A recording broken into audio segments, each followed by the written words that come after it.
नमस्ते। मैं आयुष मंत्रालय भारत सरकार के द्वारा प्रमाणित योग शिक्षक योग आचार्य हेमंत अजमेर से आपको नशा मुक्ति पर कुछ वाक्य बोलना चाहता हूँ। नशा वास्तव में एक ऐसी चीज है जो जीवन को तबाह कर देता है, समाप्त कर देता है, पूरी तरह से छिन्न भिन्न कर देता है। नशे बहुत प्रकार के होते हैं।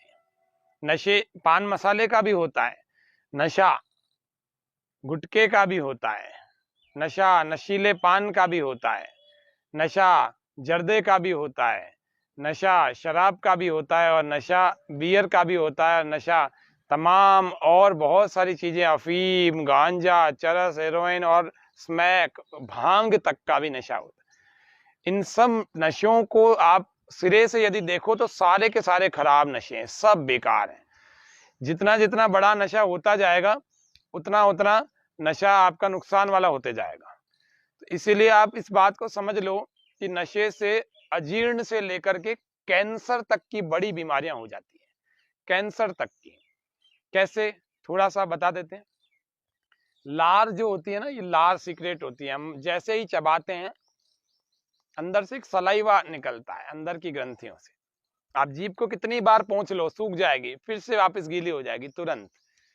अंदर से ऐसी ग्रंथियां हैं इसके अंदर से कि लार निकलती है। अलग अलग टेस्ट को चखने वाली इसकी क्वालिटी है।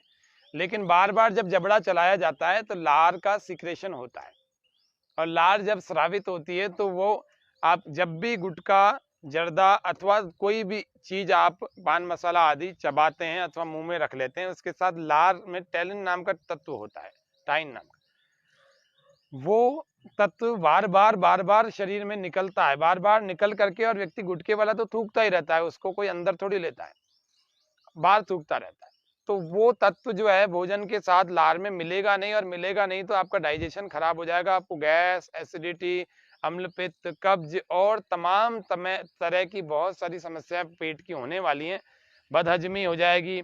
बार बार यूं जबड़े को चला चला करके आपकी जबड़े का जो ये आकार होता है ना, ये कैंची की प्रकार के होता है। तो जैसे ये बार बार यूं चबाया जाएगा, बार बार इसको चलाया जाएगा, तो हर चीज का एक लिमिट होती है।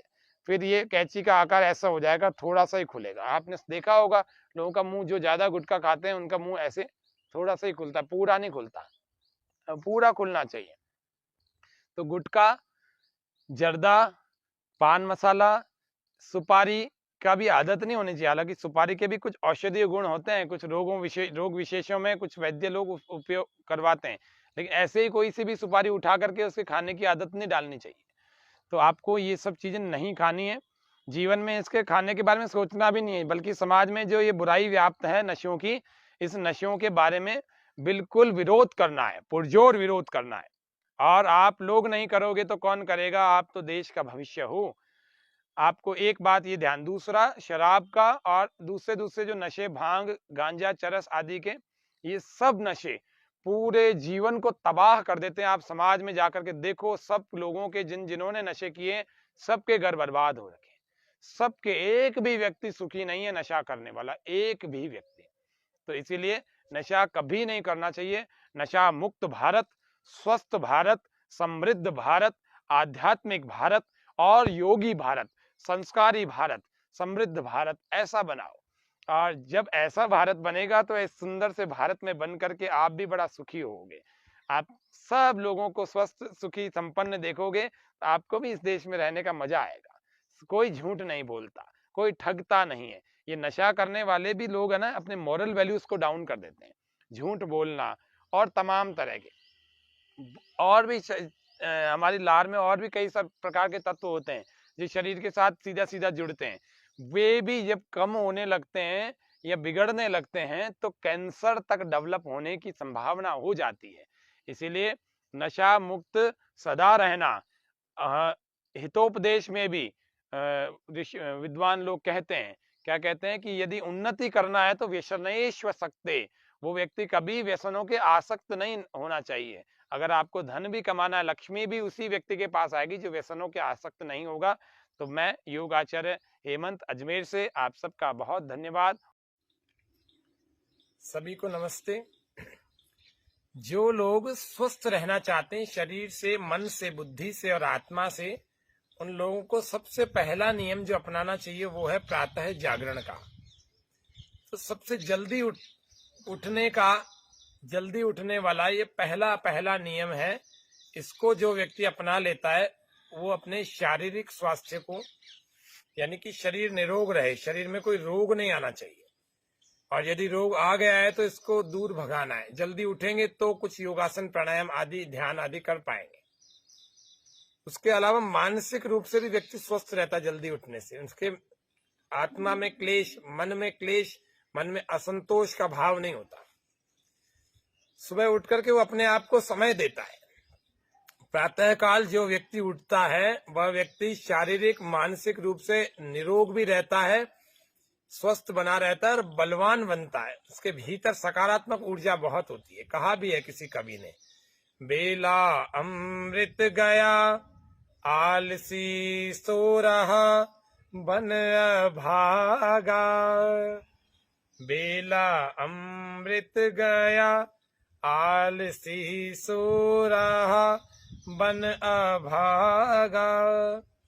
साथी सारे जगे तू न जागा। साथी सारे जगे तू न जागा। बेला अमृत गया आलसी सो रहा बन अभागा। साथी सारे जगे तू न जागा। झोलियां भर रहे भाग्य वाले, लाखों पतितों ने जीवन संभाले। झोलियां भर रहे भाग्य वाले, लाखों पतितों ने जीवन संभाले। रंक राजा बने भक्ति रस में सने कष्ट भागा। रंक राजा बने भक्ति रस में सने कष्ट भागा। साथी सारे जगे तू न जागा। बेला अमृत गया आलसी सो रहा बन अभागा। साथी सारे जगे तू न जागा। एक और गीत की पंक्तियां मुझे याद आ रही है। उठ जाग मुसाफिर भोर भई, अब रैन कहाँ जो सोवत है। उठ जाग मुसाफिर भोर भई, अब रैन कहाँ जो सोवत है। जो जागत है सो पावत है, जो सोवत है सो खोवत है। उठ जाग मुसाफिर भोर भई, अब रैन कहाँ जो सोवत है। जो जागत है सो पावत है, जो सोवत है सो खोवत है। उठ जाग मुसाफिर भोर भई। इसीलिए कहा भी है बुजुर्गों ने, सबने, और हमारा ये व्यक्तिगत अनुभव भी है। क्या है कि जो व्यक्ति सफल होना चाहता है ना, जो अपने मन को पवित्र, शरीर को पवित्र, सबको ऊर्जा इकट्ठी करके बलवान बना के रखना चाहता है, वह व्यक्ति सुबह जल्दी उठे। शास्त्र का वचन भी है, ब्राह्मे मुहूर्ते बुद्धे धर्मार्थो चानुचिंतयेत काय क्लेशांश्च तन्मूलान् वेद तत्वार्थमेव च यो जागार तम ऋचः कामयन्ते। बहुत सारे वाक्य हैं जो हमें प्रातः काल जल्दी उठने के लिए कह रहे हैं। और जल्दी जो उठता है वह व्यक्ति धन भी अच्छा कमा सकता है। अपने ऊपर ध्यान देगा तो उसका शरीर अच्छा रहेगा, इनपुट अच्छा देख पाएगा तो आउटपुट भी अच्छा ही निकलेगा। आवश्यकता से भी अधिक धन कमा सकता है जो जल्दी उठता है। ये बात पक्की मान के चलिएगा। तो जीवन में प्रत्येक क्षेत्र में यदि सफल होना है, तो आपको किसी भी क्षेत्र में सफल होना, तो पहला ये नियम है कि आपको सुबह 4 बजे से 6 बजे के बीच में उठ जाना चाहिए। ताकि व्यक्ति नियोजन करता है, प्लानिंग करता है अपने दिन भर की। नहीं तो देर से उठने वाला व्यक्ति सारा दिन पिछड़ा हुआ रहता है, तनाव में रहता है, उसका पेट भी साफ नहीं होता, उसका दिमाग भी ठीक नहीं रहता, क्योंकि उसको समय ही नहीं मिलता अपने आप को शरीर को देने के लिए। तो इसीलिए आप सबको मेरा यही निवेदन है, और आज का ये संदेश भी आज के इस सत्र का था कि आप सब लोग, जितने भी मेरे युवा साथी हैं, कम से कम वे लोग तो समय पर उठ जाएं, सही समय पर उठेंगे और अपने आप को आधे घंटे से 1 घंटे का समय देवें।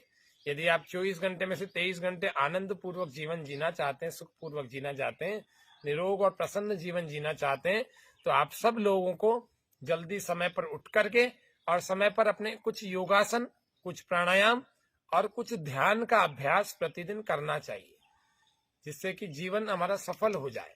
तो आज के कार्यक्रम को हम इतना ही रखते हैं। सबको धन्यवाद। ओम शम नमस्ते।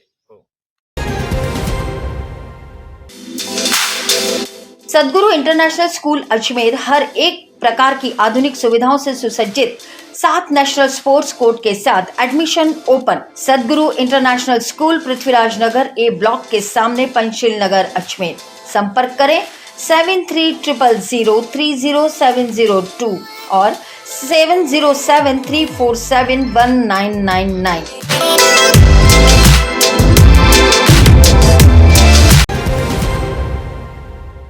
श्री लक्ष्मी विहार, फाइसागर रोड, अजमेर। क्या आप फाइसागर रोड पर नई कॉलोनी में अपना प्लॉट लेना चाहते हैं तो तुरंत संपर्क करें 7737226695। हमारे यहाँ उपलब्ध है 65 गज से लेकर 180 गज तक के प्लॉट्स। आज ही बुक करें, बने अपनी जमीन के स्वयं मालिक। अगर आप बना बनाया मकान भी लेना चाहते हैं तब भी संपर्क करें 8302503428। श्री लक्ष्मी विहार, फाइसागर रोड, अजमेर।